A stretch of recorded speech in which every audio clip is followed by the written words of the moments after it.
Now, on all the problems that I've done so far, I have always worked the problems going down because I generally do, because they're kind of like a polynomial. They're just single lines of work.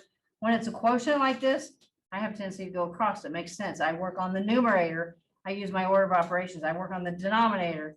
I use the order of operations. It makes sense to go across on this type of problem. All right, I'm trying to follow order of operations in here. I'm going to work inside this set of parentheses first. It has a set of parentheses, so when I answer that, I'm going to keep the set of parentheses. So a -2 to the second power. That right there is a really good example of if you drop the parentheses, it would change the problem. Because -2 to the second power without a set of parentheses will not give me the same thing as a -2 inside a set of parentheses. Okay, minus. I'm going to go ahead and leave the 2. I'm going to do the subtraction inside the absolute value bars, and that's the only thing I'm going to do. So if I subtract here, I get a -3. And that's all I've got in my numerator. In the bottom, if I try to do order of operations, I have exponents and I have multiply. All right, as we did on Monday, exponents have to be done before the multiplication. The subtraction will be done last. So I'm going to keep my 80. Have my minus sign. 4 times 36, and I chose to put a set of parentheses around that. I could have used a dot, didn't matter.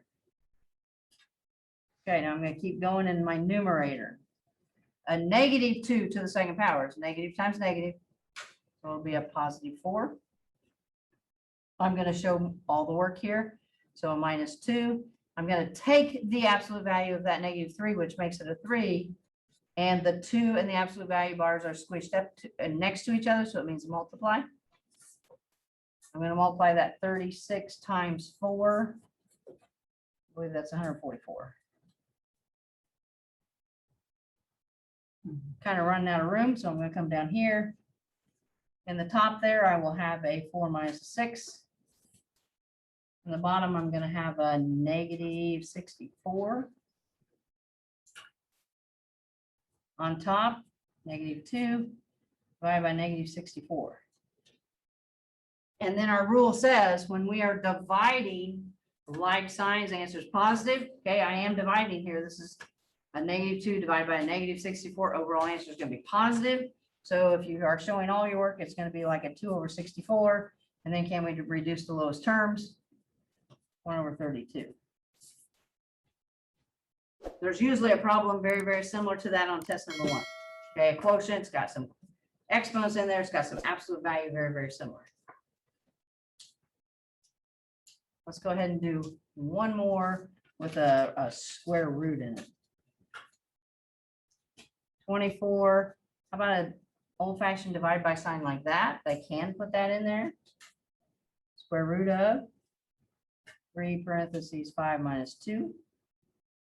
Another divided by bar.